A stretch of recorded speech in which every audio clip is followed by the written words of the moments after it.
Cerramos el año 2022, un año sumamente complicado para todos y por eso es necesario analizarlo para ver qué nos depara el 2023, qué nos deja el 2022 y qué podemos esperar. Hoy el espacio disponible para el jefe.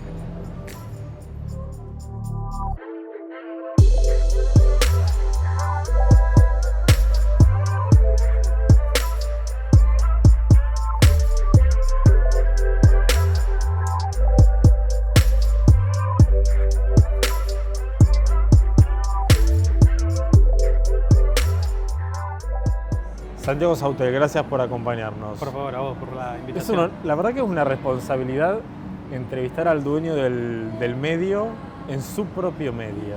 Bueno, por lo menos para mí. O por ahí no, por ahí es súper tranqui. Bueno, vamos a ver. Vamos a ver. Santi, estamos en un momento muy particular de nuestro país, ¿no? 40% de pobreza, casi un 90% de inflación interanual, un país sin dólares, un país, me atrevo a decir, con mucha incertidumbre, poca expectativa. Digo, ¿qué lectura haces de este momento? ¿Con estos datos o Bueno, con otros? claramente no hace falta ser un experto para saber que estamos muy mal. Yo durante el último tiempo me ha pasado que por ahí trato de escaparme de la cotidianeidad, que todos nosotros sabemos que es muy compleja, y trato de tener un pantallazo un poco más general, porque a veces me pasa que me veo a mí mismo hablando muchas veces, recurrentemente, de lo mal que estamos, ¿no? Y cuando uno va para atrás, invariablemente es de esa manera también. Sí. Entonces, estoy tratando de pensar en términos de largo plazo, de periodos históricos, si se quiere. Y cuando lo veo de esa manera me parece bastante deprimente, porque de lo que me doy cuenta es que prácticamente desde que superé la adolescencia, que veo a los mismos políticos en el poder, Sí.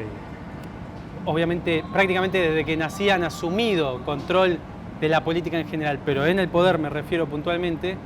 Y entonces cuando pienso en términos de procesos históricos me doy cuenta que esto va a tardar bastante en cambiar y que probablemente dentro de 20, 30 años, si Dios quiere, tengamos por asomo a un futuro un poco más previsible. Yo voy a tener 70 años y me parece absolutamente deprimente. Yo entiendo que los periodos históricos, son históricos, son más largos que los humanos, digamos, en tiempo de extensión, pero me parece tremendo eso. Es una cosa que a pesar de que es muy simple, descubrí en el último tiempo y me parece tremendo.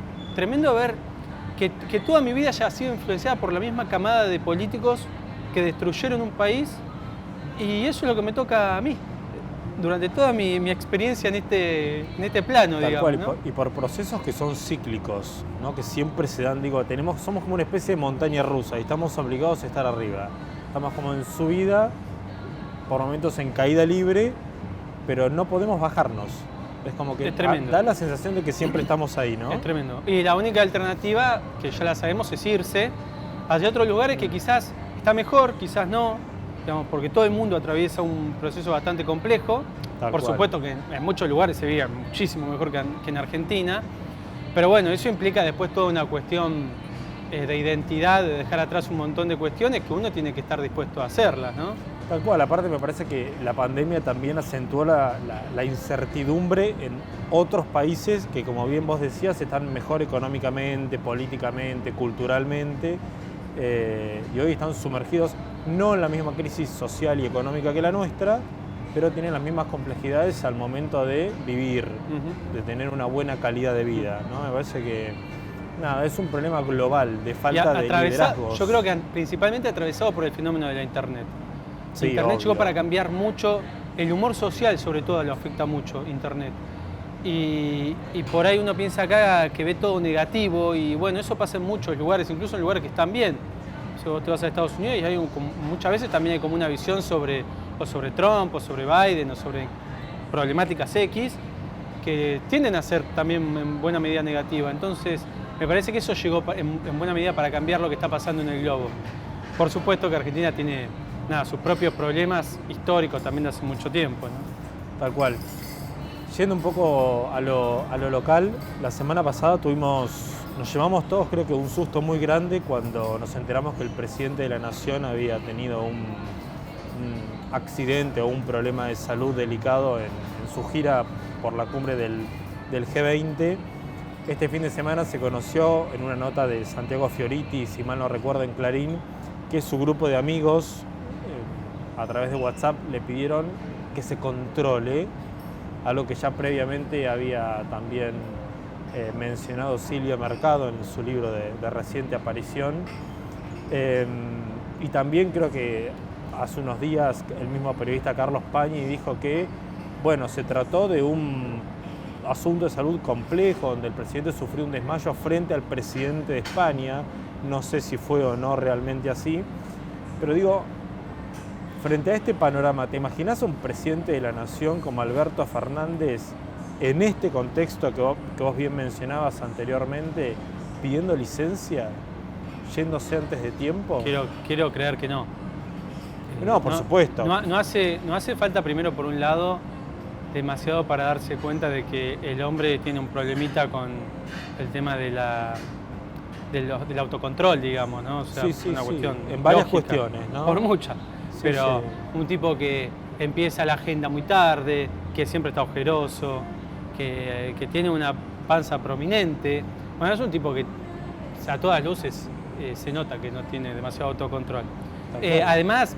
Hoy no tiene agenda oficial, por ejemplo. Bueno, tiene otro problemita de autocontrol que tiene que ver con lo discursivo también, con lo dialéctico. Sí. Que, digamos, dice cualquier cosa. O sea, hoy te dice una cosa, mañana te dice otra. Que antes no lo tenía, como jefe de gabinete no lo tenía, tal vez, ¿no? Y yo no entiendo bien cómo ha sido ese proceso. No entiendo cómo pasamos de ese jefe de gabinete a este presidente. La verdad que es algo que no logro comprenderlo.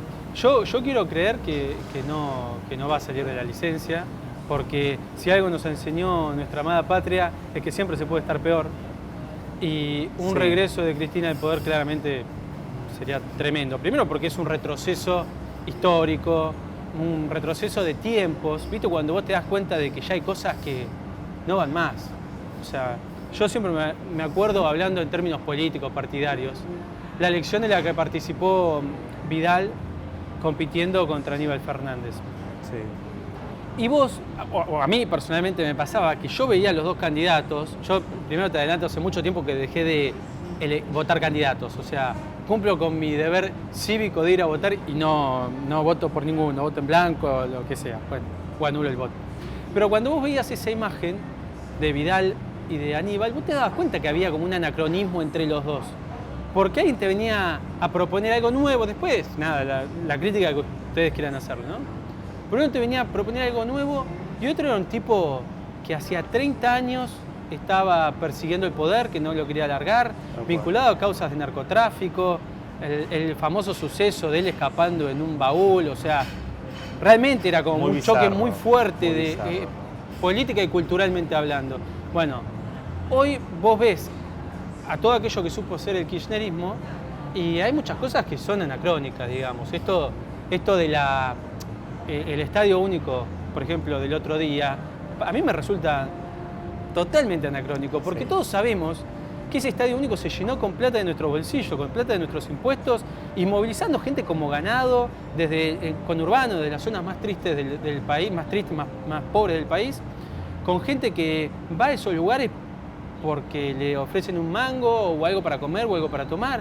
Es súper triste. Y ella utilizando un helicóptero de la flota presidencial para llegar, ¿no? Que igual, digamos, lo usa todos los días. Está bien que era la presidenta en funciones en ese momento. Bueno, pero él usa todo. Hay otro, pero no era un acto de gobierno, un acto político. Claro. Pero bueno, eso igual lo hace todos los días. Sí, ¿Te acordás cuando era presidenta y mandaba a buscar el diario y ida y vuelta? O sea, absolutamente. Bueno, eso tiene que ver con este anacronismo que te digo, ¿no? Hay cosas que quizá en otro tiempo se aceptaban y hoy lo ves y le choca a todo el mundo.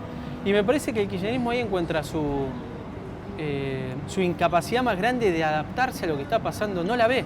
Como no supo ver aquella elección entre Aníbal y Vidal, que había dos modelos claramente opuestos, que uno venía a renovar algo, después, insisto, si lo hizo bien, lo hizo mal, eso es otra discusión, pero que venía un modelo nuevo con un modelo viejo. Bueno, ahora está lo mismo. Por algo, ella tiene la capacidad de llegada a un porcentaje de la población minúsculo, que por ahí tiene otra, nada, como asimiladas cuestiones de otra época, y después el resto del país, que no termina por aceptar lo que son. No, tal cual.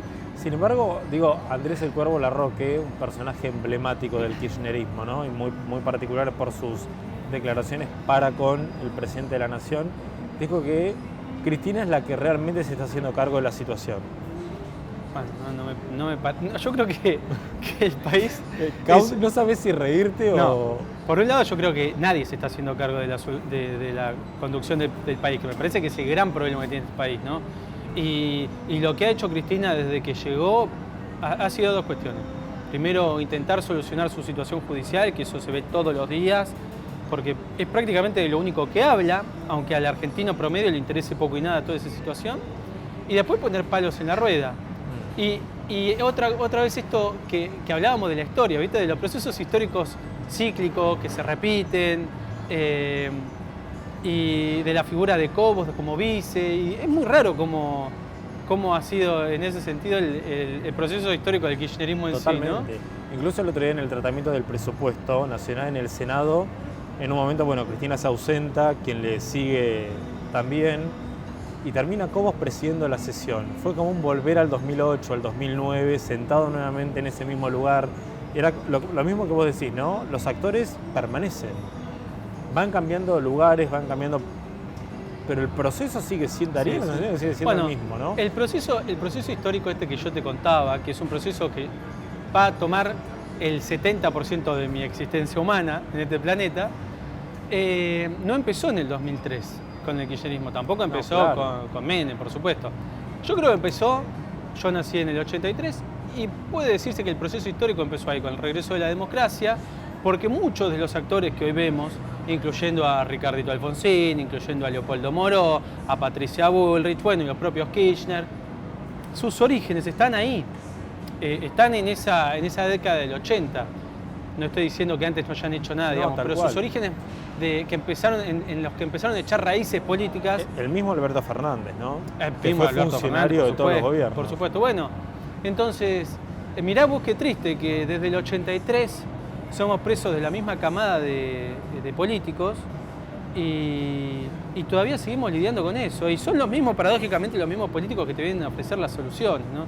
Yo creo que lo más sano que le puede pasar al país en este punto es un cambio generacional, pero un generacional en serio, digamos, que no sea uno que tiene 5 años menos o 10 años menos, sino que sea un cambio generacional que esté también implicado por cuestiones de concepción, ideológicas, de ver la realidad de otra manera, de manejos distintos.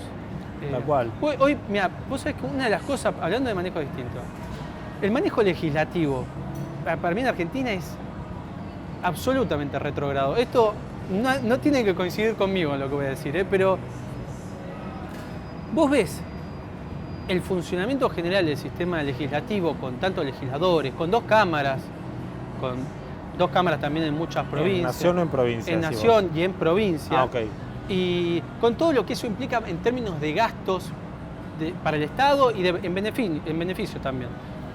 Porque yo creo que en muy poco tiempo la lógica implicaría que el cuerpo legislativo como representante de la población no tiene sentido en tanto en cuanto vos tengas tecnológicamente un avance suficiente como para que la gente se involucre en los temas en primera persona.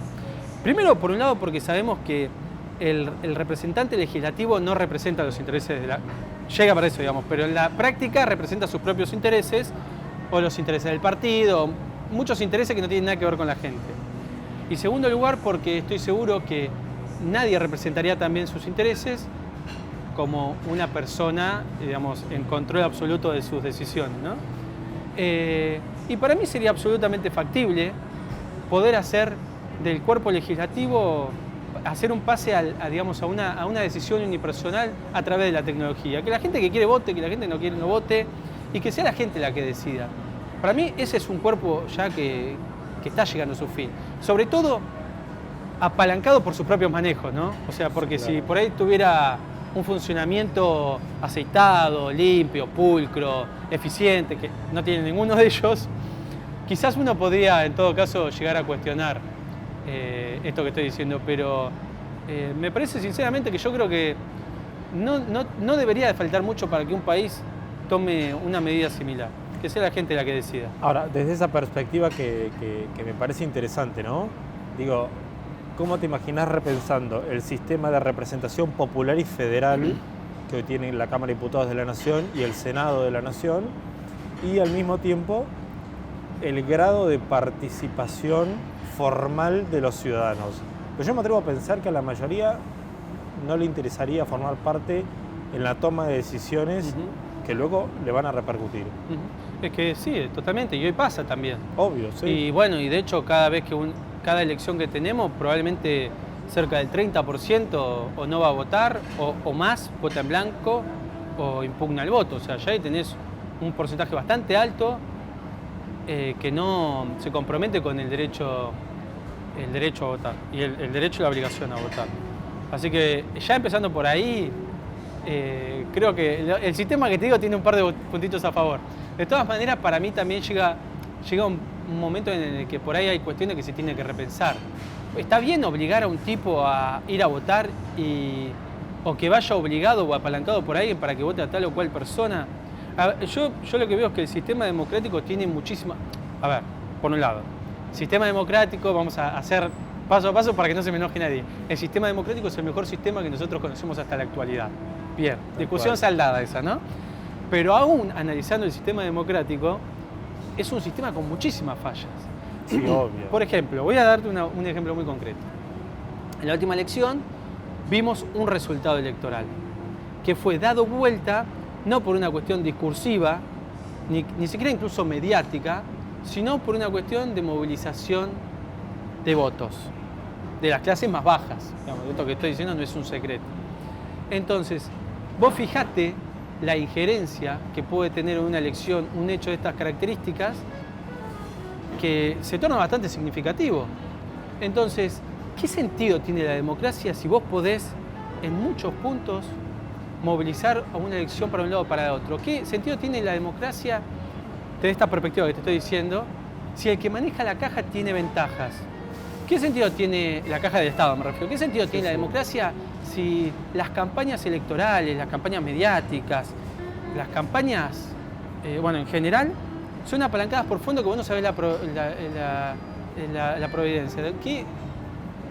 ¿Qué sentido tiene? ¿Qué sentido tiene una democracia en donde todavía se utiliza un sistema electoral de hace 100 años?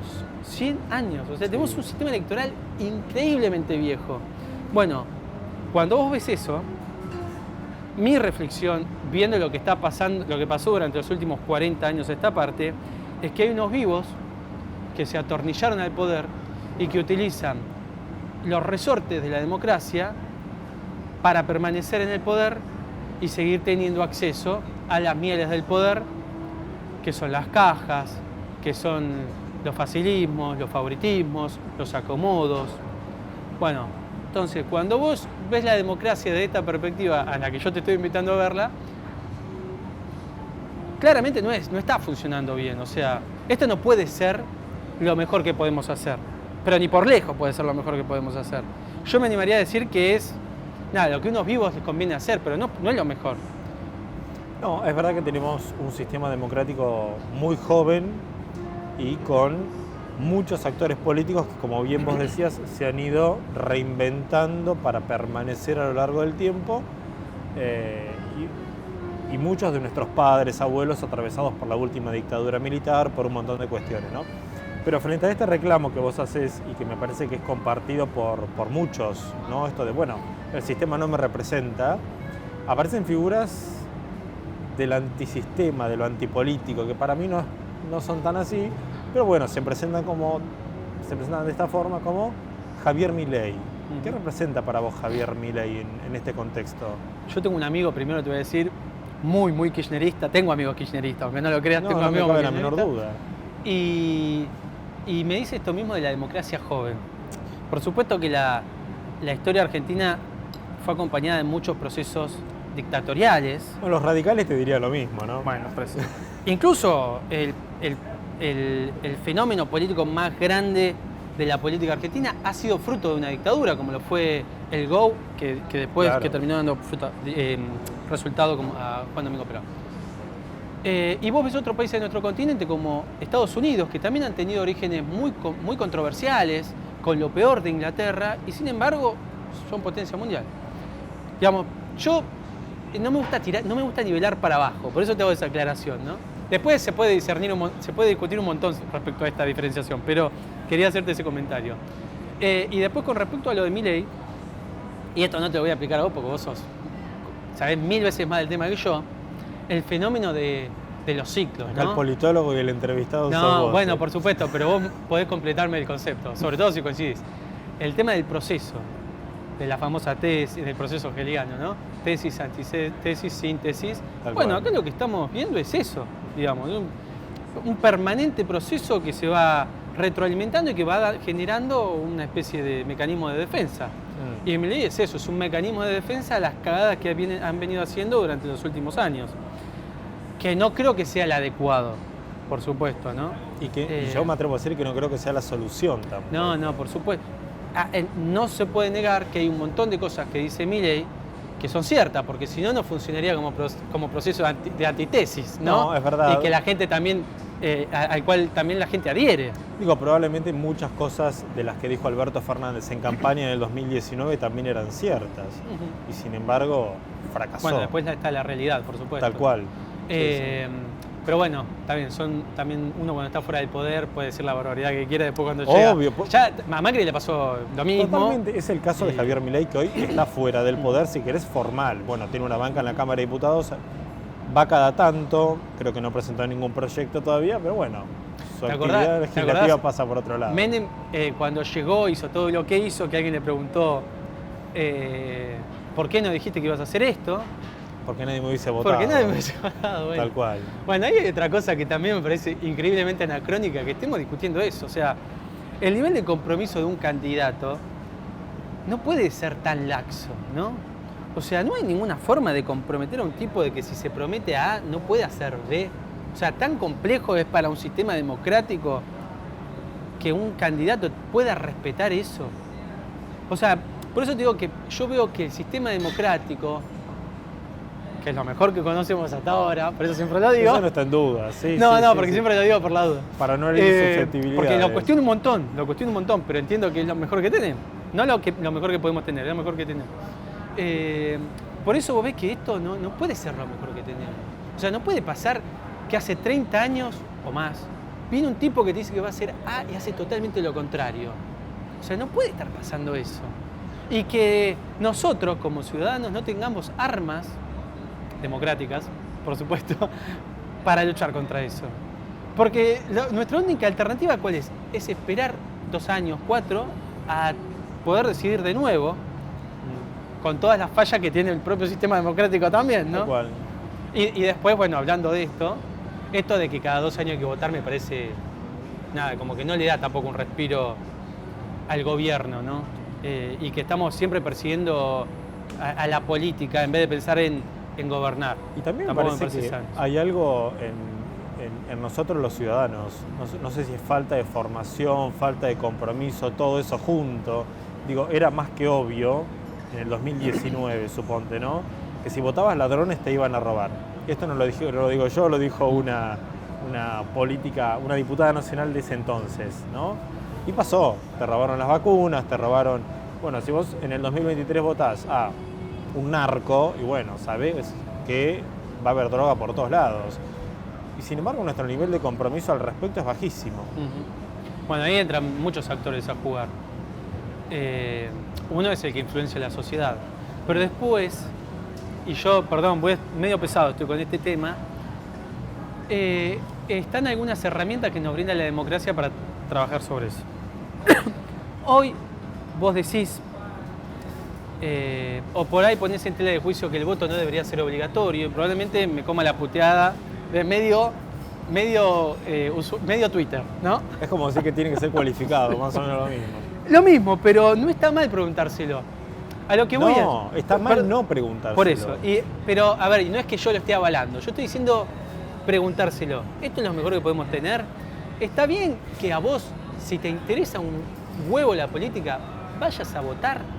¿Está bien que si vos sos un tipo que está influenciado por algún fenómeno en particular de la política partidaria, vayas a votar? ¿Tu voz vale la misma que la de un ciudadano que no tiene nada que ver con la estructura político-partidaria? Y yo no creo que esté... A ver, la historia son procesos, ¿no? Y en el caso de los seres humanos también atravesamos por procesos. Yo tuve un momento donde pensaba una cosa, otro donde pensaba otra. Hoy, yo pienso, ¿y por qué no? ¿Por qué no podemos pensar si está bien obligar a un tipo a ir a votar? ¿Por qué no podemos pensar que desde un tipo que recibe un plan hasta un proveedor del Estado, o incluso un tipo que que apoyó tu campaña a presidente, vaya a votar? ¿Por qué ese tipo tiene que ir a votar? O sea, además de por qué un tipo tiene que darte plata para que seas candidato para que después llegue y se las devuelva. O sea, hay muchas cosas que son... es así. Absolutamente, sí. No, pero hay muchas cosas para pensar que no son... Yo no te estoy haciendo... No soy Montesquieu, digamos. No, claro. El análisis que te estoy haciendo es muy simple, pero que sin embargo no lo plantea nadie. Volviendo a Milei me parece que hace algunos análisis quizás muchísimo más simples que el mío con respecto a la política. Empezando en por qué cuando uno pone el partido de televisión de Qatar ve todo político. ¿Por qué pasa eso? ¿Y por qué la gente no dice nada de eso? Tal cual. Sin embargo, el año que viene vamos a tener que ir a votar, probablemente. Ojalá sea según está establecido por calendario electoral y no antes, ¿no? Yo espero que así sea, más allá de algunas voces que suenan por ahí. ¿En qué lugar te imaginas, por lo menos a los que yo considero humildemente que son los dos grandes actores de la política de este momento, que son Cristina Kirchner y Mauricio Macri? ¿Candidatos, grandes electores, o crees que se deberían retirar de la política? Creo que se deberían retirar de la política. ¿Ambos? Ambos totalmente. Y no lo digo yo, lo dice la gente, digamos. Cuando vos lo medís, son los dos tipos más resistidos de la Argentina. Macri y Cristina, digamos, presentan sus adhesiones, por supuesto, pero acordate que cuando Menem quiso ser presidente también presentaba su nivel de adhesiones y era nefasto. Hoy, por ahí no tanto incluso, pero era nefasto. Ahora te voy a hacer una referencia al tema de Menem.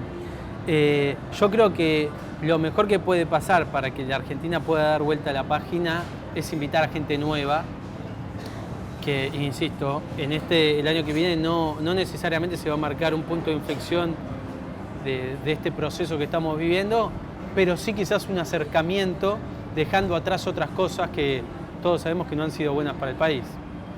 Y con respecto al tema de lo de Menem, ¿qué hubiera pasado?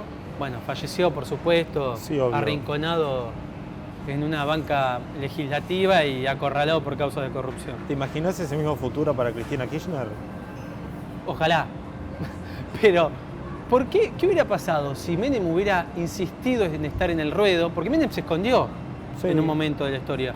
¿Pero qué hubiera pasado si Menem se encaprichaba con que él era y ese 30, 40, 30, no me acuerdo ahora exactamente los puntos que sacó, pero eran alrededor de 30 y pico, creo que era. Sí, 30 y pico seguramente. 20, un poquito menos, bueno, 20 y algo. Pero siempre ronda el 30, bueno. ¿Qué hubiera pasado si él se encaprichaba con que tenía que ser él y si seguía hinchándole las pelotas a los argentinos durante 10, 15 años más? ¿Sabes qué hubiera pasado? Un proceso igual al kirchnerismo. A lo que voy es, una vez en la radio lo saca un amigo que ya no está más, Alejandro Dolina, y le dice, bueno, qué honor hablar con usted, le dice que siempre tiene tantas reflexiones interesantes, un tipo con tanta experiencia. Y Dolina le responde, bueno, le dice, yo te agradezco mucho el comentario, dice, pero si mi única virtud fuera mi experiencia, mi única virtud en realidad sería respirar, estar vivo y aguantar llegar a la edad que llegue. Bueno, yo creo que con el kirchnerismo pasa algo parecido, ¿no? Eh, es un fenómeno como ha habido muchos otros, lo tuvo Alfonsín, que ha tenido también su nivel de respaldo, lo tuvo Menem, lo tuvo Duhalde, por supuesto, pero que es un fenómeno que ha sido estirado en el tiempo. Y uno, como está sumergido en la política, digamos, doméstica, y no llega a percibir demasiado los procesos históricos, quizás no llega a entrever que no ha tenido demasiado de particular el kirchnerismo, ¿no? No. No más que el menemismo. No, absolutamente. Y no estoy haciendo una comparación de quién ha sido mejor o quién ha sido peor. Estoy diciendo que como fenómeno político, digamos, no le dejó al país algo revolucionario. De hecho, el país está hecho pelota. Tal cual. Y estos tipos gobernaron bastantes De hecho, años. hay un libro de reciente aparición también de ¿qué hacemos con Menem? Es decir, como el proceso menemista aún no finalizó, aún no culminó. Todavía, digamos, circula por nuestras venas, yo era muy chico, ¿no? Pero sangre menemista, en esta cuestión de querer vivir bien, de querer viajar, y cuando todo eso no se da, empiezan a aparecer, bueno, todas estas quejas permanentes y aparecen quienes reivindican hasta ese momento histórico. Porque en última instancia el argentino, y creo que pasa en todos los países del mundo, pero en Argentina por lo menos lo tengo comprobado, lo importante es la billetera y el bolsillo, ¿no? Entonces, si vos te lo pones a pensar desde esa óptica, el menemismo, desde esa óptica, fue mucho mejor que el kirchnerismo. Sí. ¿Cuándo alguien pudo comprarse una casa, viajar al exterior todos los años, dos veces por año, por ahí, ir a Disney? Es un fenómeno que, en el kirchnerismo algún sector lo tenía, pero no fue tan abarcativo como durante el menemismo. Y sin embargo, vos me dirás, pero cuando terminó Menem se fue el país a la mierda. Y cuando terminó el kirchnerismo, el país se fue a la mierda también. Tal cual. Así que, por eso te digo que en términos históricos, ni uno ni otro ha sido demasiado diferente. O sea, casi que si pones una persona que apoya a uno y a otro, pueden estar discutiendo un montón de tiempo con respecto a eso. No sé, a mí me parece que lo mejor que le puede pasar al país es que tengan un poco de criterio, de sentido común y digan, voy a dar un paso al costado, pero sin dejar a los hijos, sin dejar nada. Un cambio un poco más real. Un cambio real. Un cambio real. ¿No? Sí. Ahora, en este contexto, ¿a quiénes ves como figuras de un lado y de otro, como dispuestos a encarar este nuevo proceso? Si tuvieses que ponerle nombre. Más allá de que te gusten o no, que los vayas a votar o no. Una vez es muy interesante ver el proceso este de hegeliano de tesis, antitesis, síntesis, porque en la práctica casi que se acomoda solo. Entonces, claramente me parece que hay dos candidatos que hoy, salvo que aparezca Cristina y diga, bueno, es este, ¿viste? Meta al hijo, al Zanini o a quien quiera, digamos, pero en la práctica vos ves por el lado de la oposición a Larreta, por el lado del kirchnerismo a Massa. ¿Sí? Es mi opinión, digamos. Puede haber otro, digamos. Guado de Pedro no. Pero no, a mí no me representa una síntesis de un proceso dentro del kirchnerismo, Guado de Pedro. ¿Y más así? Y más así. Mirá. Por la conjunción entre el albertismo, entre comillas, y el kirchnerismo, digamos. Pero, está bien, no importa, pero es un fenómeno raro igual, Massa. Es interesante. Por supuesto, pero se ha metido en este esquema, digamos. Tal cual, sí. Y no estoy diciendo que Guado no pueda hacerlo, digamos, pero el proceso natural, de decantación natural, indicaría que estos dos actores sobresalen. Después, no estoy diciendo que sea lo que va a pasar.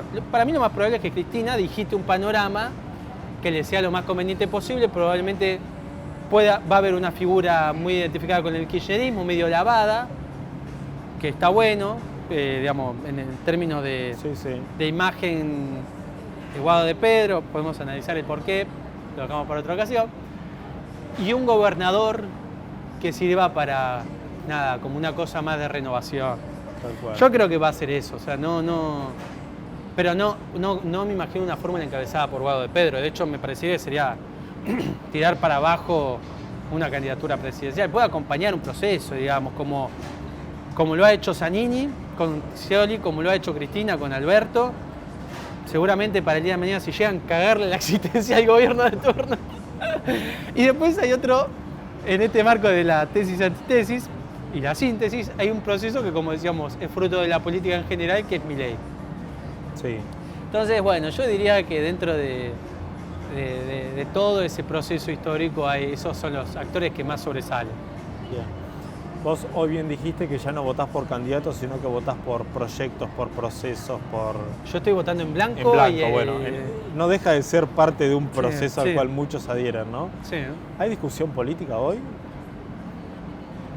Bueno, probablemente hace 5 o 10 años atrás, cuando el kirchnerismo llegó a mover un poco el avispero y planteó la discusión política en la mesa, la discusión política haya sido más genuina que hoy. Porque hubo mucha gente, y lamentablemente me incluyo, que apoyó al kirchnerismo bien intencionadamente, ¿no? Obvio, después del desencanto del 2001, y después, bueno, ¿no? por supuesto, el desencanto. Y hoy me parece que no hay una discusión político de tinte partidario, sino más apocalíptica, ¿no? Que es una discusión, me refiero a la discusión más válida, que es la discusión que para mí encarna Milei. Porque ante dos procesos que han fracasado, porque el kirchnerismo tuvo su posibilidad, fracasó. El macrismo, incluso como una revancha del menemismo, ha tenido su posibilidad y fracasó. El kirchnerismo tuvo su revancha y volvió a fracasar. Y la verdad que no podemos sentarnos a discutir la misma huevada. Sí, digamos, no con honestidad intelectual. Por eso en la mesa el planteo más honesto me parece que es el de Milei. Después puede ser errado, no, podemos discutirlo, ¿no? Pero es el más genuino. Y que por lo menos en este punto no ha tenido tampoco una constatación empírica para decir lo que dice este muchacho no va. Bien. No lo voy a votar a Milei, está claro. No, y si lo haces está perfecto. No, pero quiero que para que se me entienda el punto, digamos, que no estoy pregonando esas ideas. Estoy diciendo digamos, como concepto, como visión o como cosmovisión de lo que pregona Milei. Como un hombre empapado de la política, estudioso de la política, te tiro algunos nombres, me los definís con un par de palabras, una frase. Esto es muy caprichoso. Esto es muy caprichoso. De ambas partes. El otro día lo sacamos a Cunio y le hicieron ese ejercicio y le dijeron Patricia Bullrich y dijo una vieja borracha. Bueno, vamos a comenzar por Patricia Bullrich, entonces. Puede no ser una palabra, ¿no? ¿Me permitís ese desliz? Por supuesto, sí. Y para mí Patricia Bullrich describe muy bien lo que es la Argentina.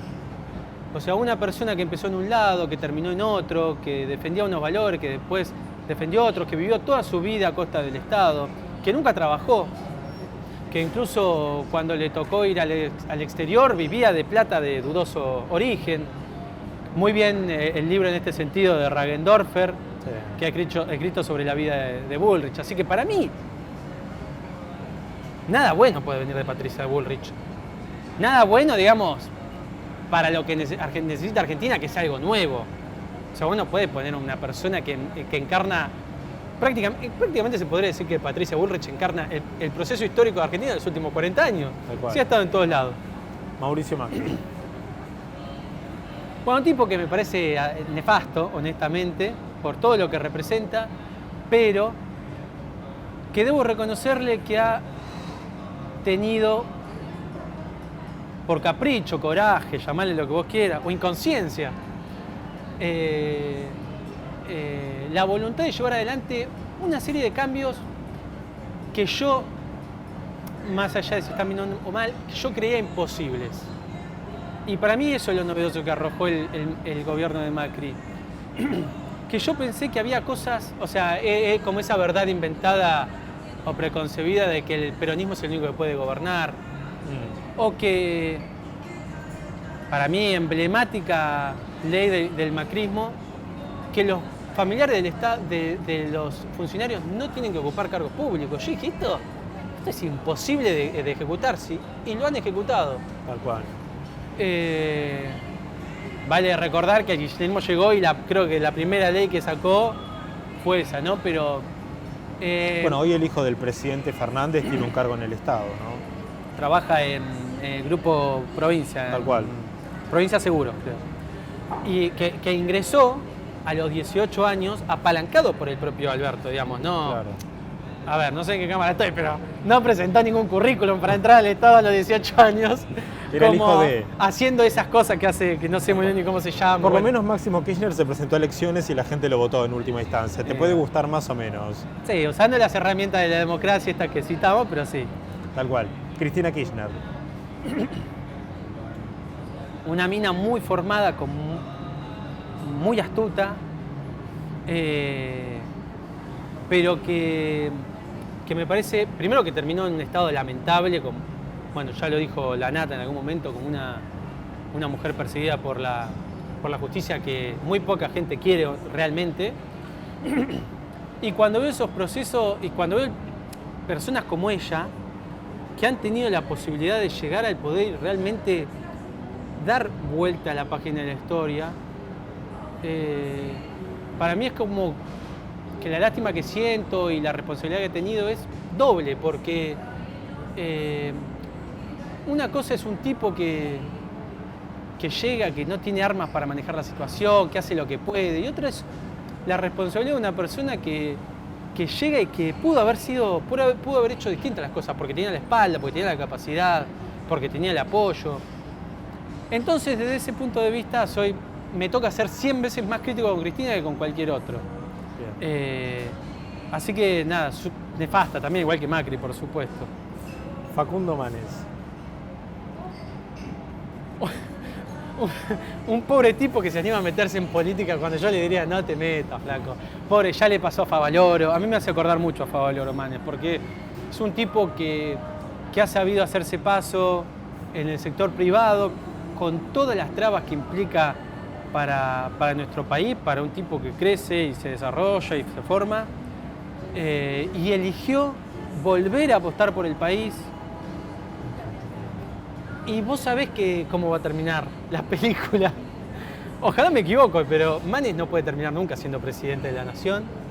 Y va a terminar, no te digo como Favaloro con un tiro en el corazón, pero no es un tipo que va a terminar, siendo parte de un mundo al que no pertenece, tratando de hacer bien las cosas, pero al fin y al cabo no haciendo nada. No sé si hizo bien en meterse, qué sé yo. No sé si un cambio de la política se produciría con 200.000 Manes. Tal cual. Uno es al pedo, eso seguro. Tengo dos más para terminar. Horacio Rodríguez Larreta y Elisa Carrió. Está claro que no lo voy a votar a Manes tampoco. Vos votá a quien vos quieras. No, pero te hago la aclaración porque no es que lo estoy promoviendo, ¿no? Estoy hablando que él como fenómeno político. Tal cual.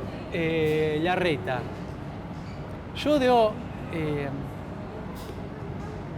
creo que, bueno, lo hablamos de Favaloro, yo creo que el tema más difícil que yo tengo con Larreta tiene que ver con Favaloro. Por otro lado, me pasa que dentro de lo que es Argentina hay muy pocos lugares a los que yo voy y digo, wow, qué lugar este, que los hay, a veces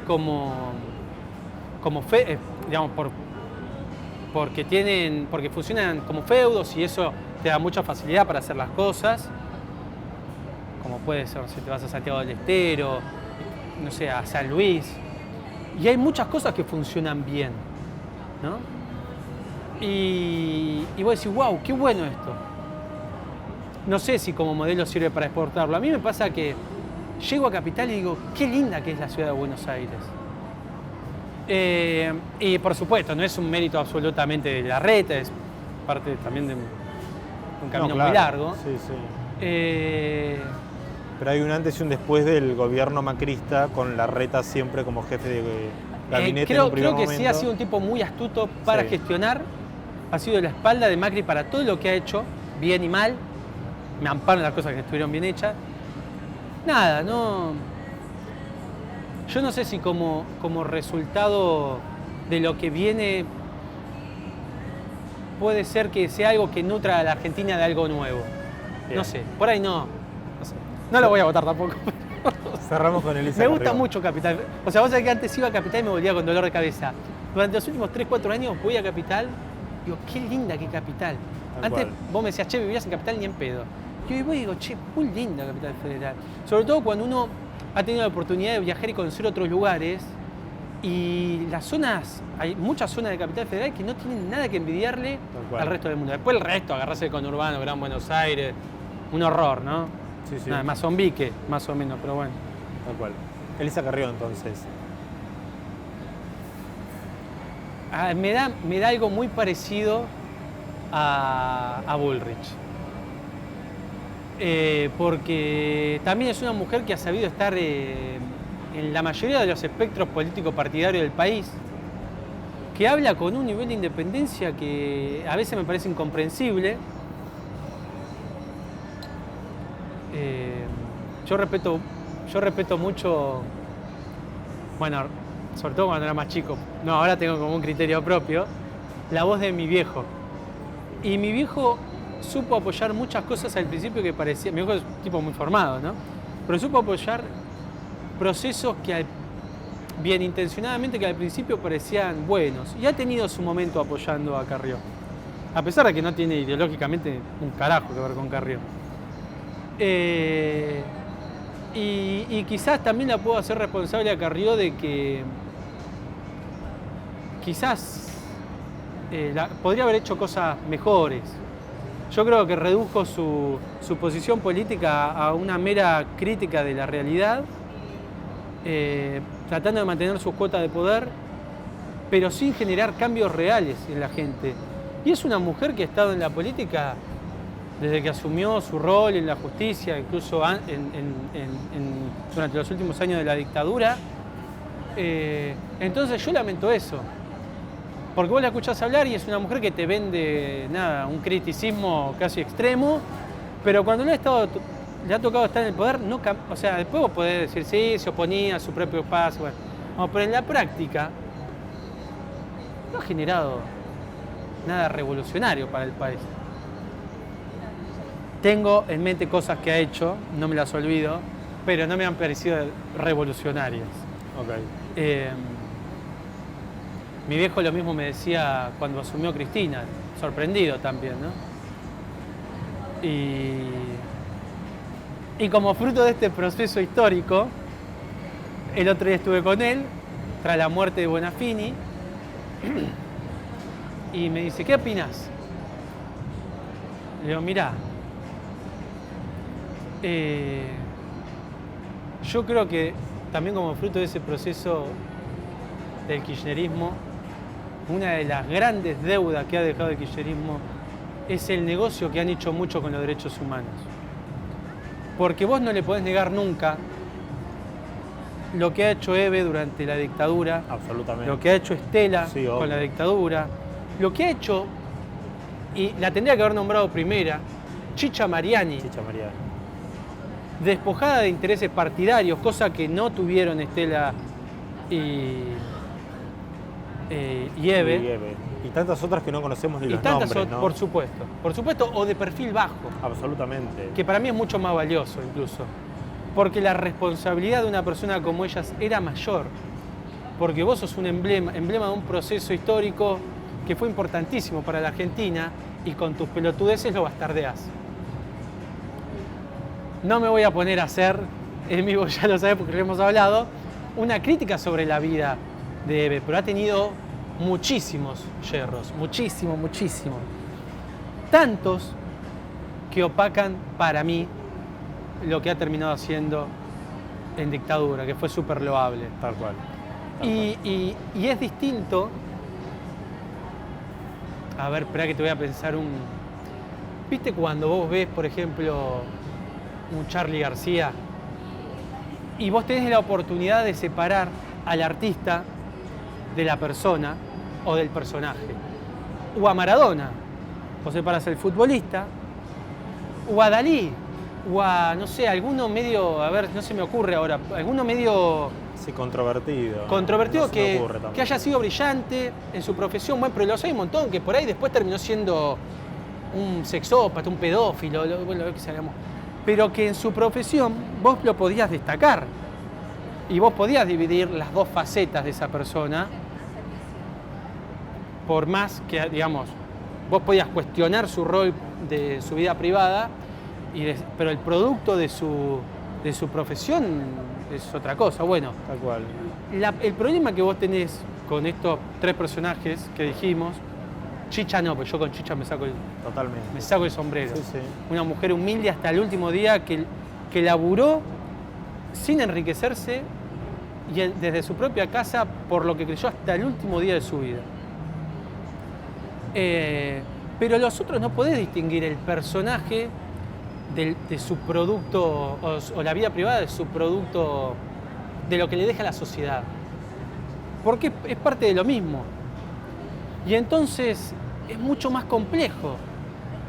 Y yo le dije a mi viejo, volviendo, ¿no? Le digo, mira, yo creo que en este momento, y encarajinado con esto que te decía del proceso histórico, que es algo que empecé a pensar los últimos días, Tal cual. digo, yo me desilusiona mucho tener que esperar hasta los 70 años para ver si esto cambia. Y los procesos históricos son fruto también de los propios idas y vueltas de la sociedad. Y es muy importante qué es lo que dice, qué es lo que piensa la sociedad, eso lo vemos hoy en día, porque de un discurso único, como ha sabido tener el kirchnerismo, que no le entraba una bala, haga la cagada que hagas, hoy ya no pasa eso. Hoy hay 2 o 3 o 4 discursos que están, digamos, peleando por ser hegemónicos, y está mal callarse. Y es lo que le dije a mi viejo. Y está mal porque alguien ha tenido un logro en el pasado, defender todas las cagadas posteriores. Totalmente. Sí. Entonces, al contrario, hay que ser súper críticos para poder entender que uno, incluso como actor político, no tiene que hacer eso. Vos podés haber hecho, no sé, Raúl Alfonsín, el padre de la democracia. Bueno, es un gran mérito, pero vos no podés, no te exime de las cagadas posteriores que vos hagas, ¿no? Totalmente. Y creo que Raúl es un tipo que con todas sus cagadas ha mantenido bastante su posición política partidaria y bastante respetablemente. Creo que es el último tipo que uno puede respetar a ese nivel, más allá de si está de acuerdo o no. Así que nada, bueno, volviendo a lo de Evi, a la discusión de mi viejo y a lo que me preguntabas, que es medio como para cerrar, no hay que callarse ante esas cosas, hay que marcar lo que se hizo bien y lo que hizo mal. Todos somos humanos, pero entre las pelotudeces de los últimos 20 años de Eve y los manejos de mierda de Milei no hay mucha distancia. No. Y en su violencia verbal tampoco, Me refiero a la violencia verbal, digamos, es una cuestión ideológica, pero después tranquilamente podrían haber sido grandes amigos y compañeros de fórmula. Vos bien traías a colación, y con esto cierro, a 2 personajes históricos interesantes, Diego Maradona y Eve de Bonafini, que no pudieron separar a su persona histórica con su lucha, con su... Bueno, de su personaje. Perdón, te doy una aclaración. Maradona estuvo muy involucrado en política, ¿no? Totalmente. Pero yo me refería a que vos podés decir, che, Diego es un grande. Pero la verdad, era un desastre el tipo. Desde la mina que estuvo menor de edad... Bueno, a eso me refiero, que vos podés totalmente. diferenciar. Por ahí en el caso de Eve es más confuso. Por ahí el caso de Charlie, que estuvo en política, pero supo separarse a tiempo, por ahí sea más fácil. Bueno, lo mismo, y con esto cierro, ¿no? Que supo hacer hace muy poquito tiempo Joaquín Sabina, que supo reconocer haber apoyado dictaduras, gobiernos nefastos, y ni siquiera en el ocaso de su edad ni de su vida. Tal vez en un buen momento de su trayectoria política, supo arrepentirse y pedir disculpas, ¿no? Estos personajes históricos que mencionamos no lo hicieron, y me parece que el caso de Joaquín Sabina puede servirnos a nosotros y a otros, ¿no? Sí. Sobre todo porque después el peronismo es un proyecto fascista, digamos, que nació a la luz del fascismo, de Mussolini. Perón estaba formado en las ideas del propio Mussolini y del fascismo italiano. Entonces les encantan los mártires al fascismo en general, digamos, al kirchnerismo en particular. Y eso hace que también sea muy peligroso eso, porque parece que ese tipo que hizo tanto bien al país de su profesión pudiera tener una pertenencia ideológica y uno pudiera adueñarse de eso políticamente. Eso es lo peligroso. Sí, y después está la discusión de si está bien, tomando lo de Sabina, que un cantante se involucre políticamente y tome partido por uno o por otro. Porque con el diario del lunes todos somos vivos. Totalmente. O sea, todos sabemos Sí, obvio. que Chávez Sí, terminó sí. siendo un dictador, Maduro un delirante, Cristina una, ya saben, Macri un inútil, digamos, todos diarios del lunes. Pero yo creo que el artista tiene que involucrarse porque la voz del artista genera repercusión, genera conciencia. Y ahí está la discusión que vos decís, hasta dónde tiene que involucrarse y hasta dónde tiene que apoyar para después no darse cuenta que terminó siendo el cañón de proa de una dictadura. Totalmente. O de una banda de forajidos, ¿no? Totalmente. Santi, muchas gracias. Gracias a vos. Una nota interesantísima. Gracias a Sole Villamor, que nos acompañó todo el año con este vino ante nada, que es fantástico. Y bueno, nada, buen año. Brindamos, Por lo ¿qué menos en hacemos? Realpolitik no nos veremos más. Buen año. Gracias. Bueno.